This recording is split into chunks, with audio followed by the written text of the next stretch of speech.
Update. I think my wife is faking her amnesia. Original post. My wife was in a car crash 2 months ago. It was bad, but not lethal. She was in a coma for 3 days, and when she woke up, she was confused. That is normal. But the first thing she told me was, "Who are you?"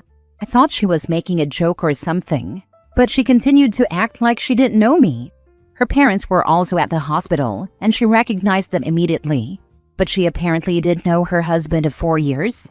The doctors said that from her head injuries, amnesia is uncommon but not impossible. When she was discharged, she refused to come home with me, even when her parents told her they would be there too, and she went home with them. She still refuses to see or talk to me, even when she has seen proof of our relationship, pictures, videos, heard things at our place. The thing is, I don't believe her. I'm pretty sure she's doing all of this just to get a divorce, because the first thing she told me after going home with her parents was that she doesn't care if we're married, she doesn't know me and wants a divorce. I still don't know why though. Why would she lie instead of just telling me she wants a divorce? I never cheated, mistreated her, or anything like that. And even if she just doesn't love me, this is crazy. Let's be honest, amnesia is not nearly as common as it is in movies or TV shows, and apparently she doesn't remember the last 6 years. It seems crafted. I can't talk to anyone about this because when I tried to tell my mother-in-law about my suspicions, she lost it on me. But this doesn't make any sense. My wife is still pushing for a divorce, but apparently her attorney told her mediation and/or couples counseling is a better first step. She won't talk to me or acknowledge our relationship, but apparently already has a Tinder. It's driving me insane, and I don't know why she's doing this to me. Now for the top advice before reading the update. Faking amnesia would not be an easy thing, especially forgetting a whole 6 years. That is a lot of things she would have to remember to forget. There would be ways to find out if she's faking, like having someone who is not you ask her about some events over the last 6 years and see if she remembers anything. I started to doubt because she recognized the friend who introduced us, but they also met 6 years ago, just a couple months earlier. Does she remember COVID? My mom had a bout of amnesia in 2020. Not long-lasting, thank God, but it was a scary day. And I remember how surreal it was to explain quarantine rules to her and everything that happened. If she forgot the last 6 years, that includes COVID. I haven't asked her that, but I'll make her best friend ask her and see what she says.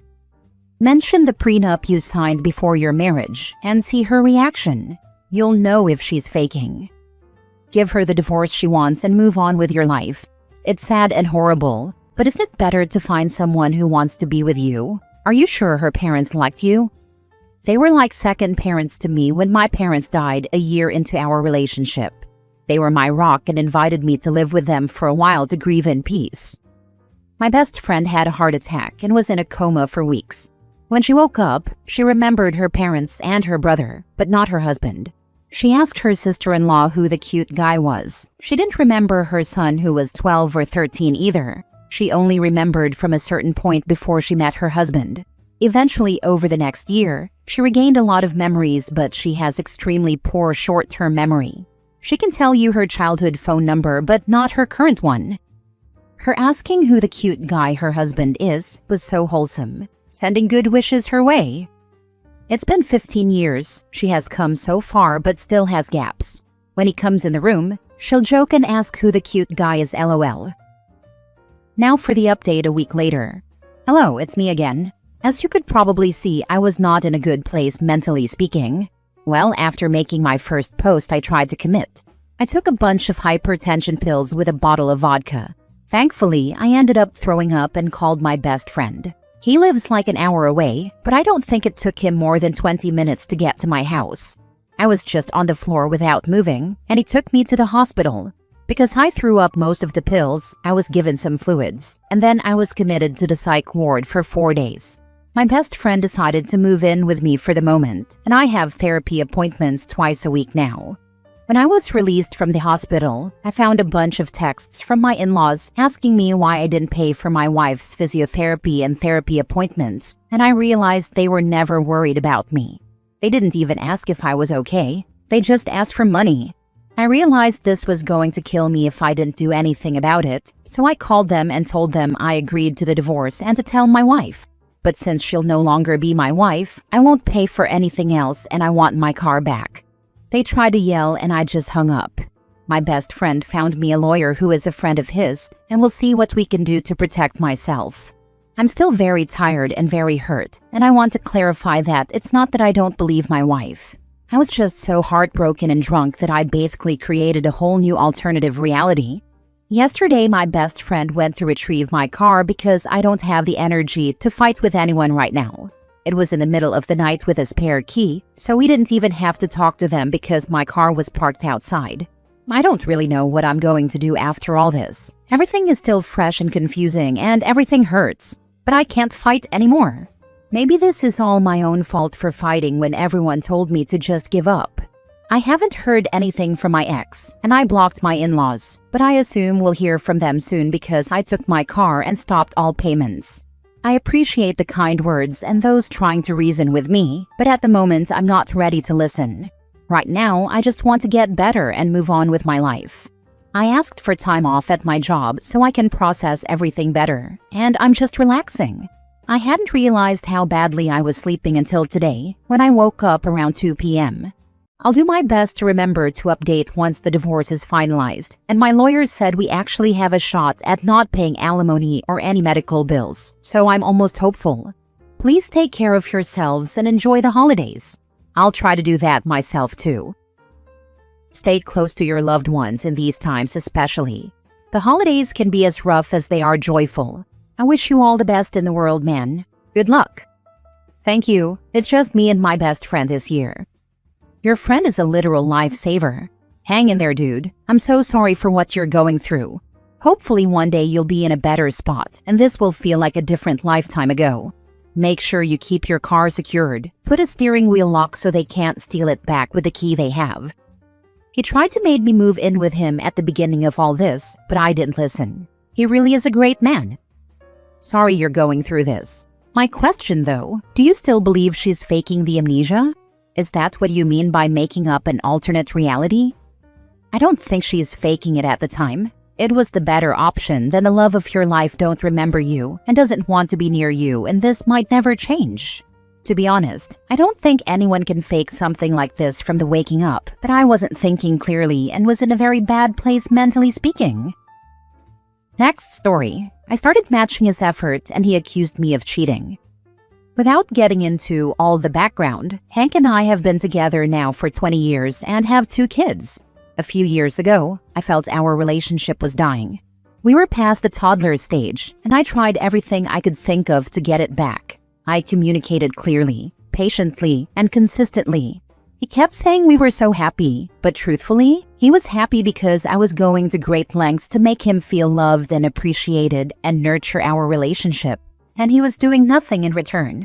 I tried everything I could think of, and he'd just say, doing X isn't really my thing. I also tried to get him to take care of his mental and physical health, encouraged him to eat well, do physical activity with me and the kids, spend time with friends, etc. I shared TikToks about relationships since he was obsessed with the app. I always planned dates, made sure when sitters were hard to get, I'd plan an activity at home or lunch on a work day so we were still connecting. Had a no phones in bed rule and would ask for a cuddle every night. Texted to ask about his day. Made a jar for us to write love notes. He never engaged. Eventually, we had a pretty big blow up and I told him I needed to see some effort. He told me that I was too needy and he didn't need me to do any of that stuff and I was being dramatic. I realized it was the lack of any sort of reciprocation from him that was upsetting me, so I decided from then on I was going to match his level of effort. If he wouldn't do small gestures to show affection, neither would I. This was all about 1.5 years ago, and while I didn't drop off all effort immediately, I found a new balance for myself. Instead of the effort I was pouring into the relationship, I found new hobbies, strengthened other relationships, focused on my own physical and mental health. And I've been doing well.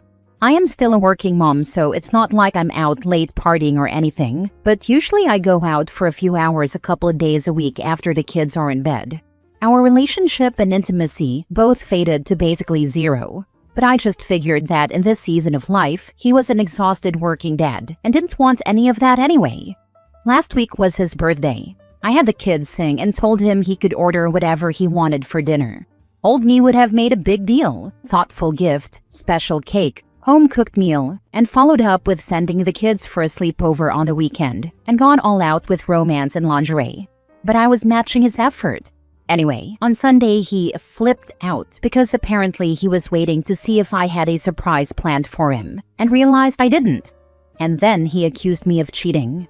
Apparently I was showing all the classic signs of cheating by focusing on myself, not asking him for dates, not initiating intimacy, getting fit, and showing sudden unexplained change in behavior.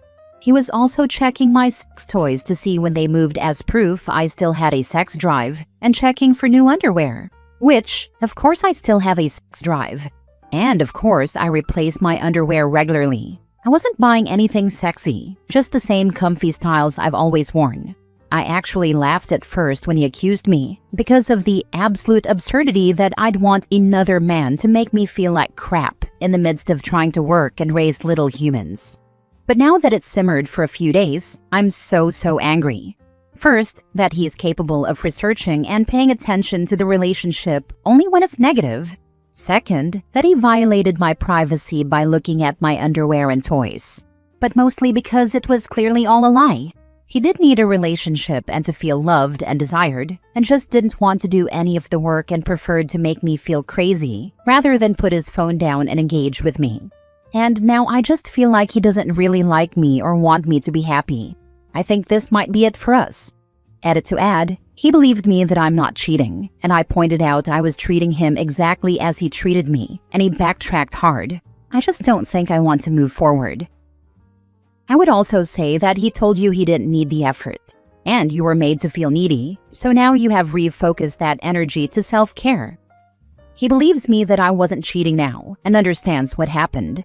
I brought up all our past convos and how I did the same thing for his birthday as he did for mine, and put the same energy into our day-to-day as him. I kind of think he believed all the stuff I did for us was just who I was as a person, not that I was consciously working at our relationship. When you told him all this, did he have the decency to feel shame, or did he double down? I wouldn't say he felt shame. He cried a lot and apologized. But he also reiterated, I'm just not good at that stuff. Like, no one is inherently good at that stuff. It takes constant effort. I never expected him to be a mind reader. I would literally say that thing X is important to me, or if you don't enjoy a certain thing, what ideas do you have that we could do together? He said he'll change, but he absolutely won't. I did say you can't have both. I'll come meet you halfway, and have been willing this whole time. He tried to play it off that he couldn't initiate or plan dates because I was acting disinterested in him. So I don't think he's really ready to take accountability. Last story. After my boyfriend died, I slept with his best friend, and it's eating me alive. Earlier this year, my boyfriend ended his own life. Before he was found, he was missing for several days. My mind has been stuck in this endless loop of what-ifs ever since. It's exhausting. It's like my brain won't let me accept that some things were outside of my control. We had been together for about 4 years. He was only 26 years old. About 2 months after he passed, I ran into one of his best friends, someone who was part of his extremely close friend group. Before everything happened, I always liked him, not in a romantic way. He's just a great guy. He was always there for my boyfriend during all of his mental health struggles, even though he struggled to understand it all himself. He knew sides of my boyfriend I didn't. He understood the parts of him he shared only with his closest friends. Seeing him again after everything, it hit me hard. It felt grounding, familiar, safe, like being around someone who still held pieces of the person I lost. We ended up going to a bar to talk. We drank way too much, opened up about things we'd never said out loud, cried, and eventually, we slept together. I know it came from grief and vulnerability, but the guilt is eating me alive. And what scares me more is that I feel this intense pull toward him now. Not just physically, but emotionally. It's like I'm desperate to be close to someone who was as close to my boyfriend as I was, maybe even closer. I know that might be unhealthy. He and my boyfriend had 2 other best friends in their tight-knit group. I keep thinking, what if he told them? They were always protective of my boyfriend. They loved him like a brother. And the idea of them finding out what happened makes me sick. I feel like they'd hate me, like they'd see me as disrespecting his memory or betraying him. I don't even know if they'd understand how complicated and grief-driven that night was. What if they think something was going on before he died? Even though nothing ever happened before, the thought terrifies me. The friend I slept with hasn't mentioned anything since texting me once the next morning. He said he hoped I got home safe and that he was sorry for everything. But we haven't talked about what happened, and now I feel like I made everything awkward to the point of no return. My best friend lost a boyfriend fairly young. He passed after an accident. She slept with his best friend because the grief brought them closer. Lots of guilt and doubt. They ended up dating for a while and split after about a year. I'll tell you what I told her at the time. You're not a bad person for seeking comfort in connection, especially when that person is one of few who can understand what you're feeling. Please be patient with yourself. This is how my brother met his wife. He was the best friend. She was the wife of the friend. First husband shot himself in front of her in the head during a fight. He lived, but isn't the same. The trauma brought them together. I think something a lot of people do on Reddit is give their opinions based on the best version of themselves and how they think they'd behave. None of us were in your shoes. Not everyone knows what it feels like to lose someone to suicide. No one can actually predict how they'd feel or act until they're in that situation. You feel guilty because you still love your boyfriend, but the reality is you'd probably feel guilt whether it was a stranger or his best friend. That's a natural part of grieving, and just something that you'll have to work through. I don't think you did anything wrong for what it's worth, and I think you'll figure it out one day at a time. Thanks, I appreciate that. Yes, I still love my boyfriend very much. I still cry over him all the time. I can't refer to him as my ex-boyfriend yet, and I can't refer to him as my dead boyfriend. I can still only talk about him in the present.